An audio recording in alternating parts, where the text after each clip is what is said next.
Écoutez, aujourd'hui, ce qui me frappe dans mes différents lieux de pratique, c'est justement comment les corps semblent de moins en moins arrimés à un collectif et au corps social. Et comme si ce corps social lui-même, y compris institutionnel, les hôpitaux, les urgences, les institutions psychiatriques, les institutions sociales, avaient elles-mêmes du mal à trouver ce qui faisait corps. Et que du coup, les personnes qui viennent consulter, elles sont complètement déboussolées et elles viennent comme ça et on les renvoie d'un lieu à l'autre, mais dans un corps qui lui-même devient de plus en plus errant, errant avec des symptômes, puisqu'il y a eu le grand démantèlement de la psychanalyse dans les institutions, ils viennent avec des symptômes auxquels on répond comme ça, ici, là, un Doliprane, ou bien là, un diagnostic DSM, ou bien là, un nouveau diagnostic. Et puis ils tournent, ils tournent, ils tournent dans une forme de folie, je pense, parce que s'il n'y a plus de corps qui tient, il n'y a plus de symbolique et il n'y a plus d'arrimage à une forme de réel qui tienne. Donc, du coup, il y a simplement une sorte d'imaginaire qui circule, mais un imaginaire qui n'est pas porté par du collectif. Ce qui fait qu'effectivement, dans la clinique qui est la mienne, je reçois dans mon cabinet autant d'adolescents qui, finalement, je finis par regarder automatiquement leur avant-bras, puisque c'est une scarification qui défilent dans mon cabinet dans ma clinique avec les migrants, c'est des douleurs absolument qui ne respectent aucun système organique, mais qui sont des douleurs qu'on aurait du mal à qualifier d'hystériques, parce qu'elles sont plutôt des douleurs non territorialisées, vécues énoncées par des gens qui ne connaissent pas la culture d'ici et qui viennent avec leurs douleurs telles qu'elles étaient exprimées, par exemple en Afrique, sur lesquels se sont greffés des psychotraumatismes.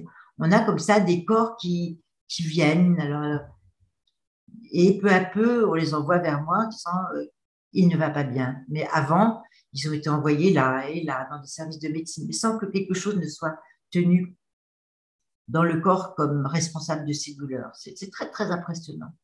Et puis, il y a cette nouvelle clinique dont je m'occupe, qui est elle aussi très prégnante sur la question des corps, qui est l'identité de genre à l'adolescence et les jeunes qui se disent je suis né dans le mauvais corps. Donc là aussi, on est bien dans la question du corps et du désordre dans le lien, ou d'un nouvel ordre dans le lien, mais qui n'est pas sans nous laisser plein de questions et d'envie de creuser toutes ces questions.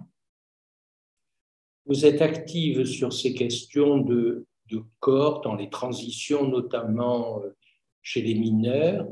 Vous êtes active cliniquement et aussi en appartenant à des structures qui interrogent ce point, qui est un point politique. Est-ce que vous pouvez nous en parler plus précisément? Je rectifie ce que vous venez de dire. Je ne suis active exclusivement qu'avec des mineurs, parce que la question qui se pose à moi comme à nous autres, à plein d'autres cliniciens, c'est la question de l'abord de la psychopathologie de l'adolescence. Après que des transgenres adultes aient choisi dans leur vie, dans leur trajet de changer de genre, il n'y a pas de problème. En tout cas, ça ne me regarde pas. Voilà, au sens propre et littéral. Maintenant, des adolescents qui tout d'un coup disent, et notamment des filles, puisqu'en ce moment c'est beaucoup des filles qui viennent, disent tout d'un coup à 15 ans, j'ai la solution, je suis née dans un mauvais corps et vous devez m'aider et je veux des hormones, ça n'est pas sans nous poser des questions dans ce qui fait notre métier et notre rapport tout de même au sexuel, au sexué et à qu'est-ce que c'est qu'un corps. Donc, cette question, elle est passionnante. Elle déferle dans tout le monde occidental avec une vitesse et une propagation incroyable. Et au nom du fait que s'agirait d'un problème politique, on n'aurait pas le droit de s'interroger cliniquement sur souvent des gamines, telles que je les vois, de 13, 14, 15 ans, qui présentent des traits d'une psychopathologie tout à fait proche de celle que je peux connaître habituellement et que je reçois depuis plus de 30 ans quand même, qui sont les filles qui ont des anorexies ou des graves dépressions, et pour lesquelles tout d'un coup, il y a la solution, la testo. Et là, ce sont des filles, hein, majoritairement. Donc, on a le droit de s'interroger, mais il semblerait que non. Donc, c'est tout d'un coup cette découverte que la clinique elle-même devient un enjeu politique, là où moi, je la voyais plutôt jusque-là dans son lien politique, justement par le biais de ces grands symptômes psychotraumatiques de ces exilés, de ces réfugiés, de ces gens qui ont vécu des tortures et qui nous montrent un corps souffrant qui est aussi bien leur âme que leur corps et pour lesquels ils viennent solliciter un regard, une aide et une reconnaissance. Et là, tout d'un coup, je suis dans l'autre phase d'enfants pour lesquels je dis, mais peut-être après tout, êtes-vous transgenre, mais tous comme ça, tout d'un coup. Et donc, qu'est-ce qui se passe dans une temporalité si rapide? Parce que je pense effectivement qu'on ne peut pas évoquer la question des corps, de nos corps, sans évoquer la question de l'espace et du temps et des temporalités.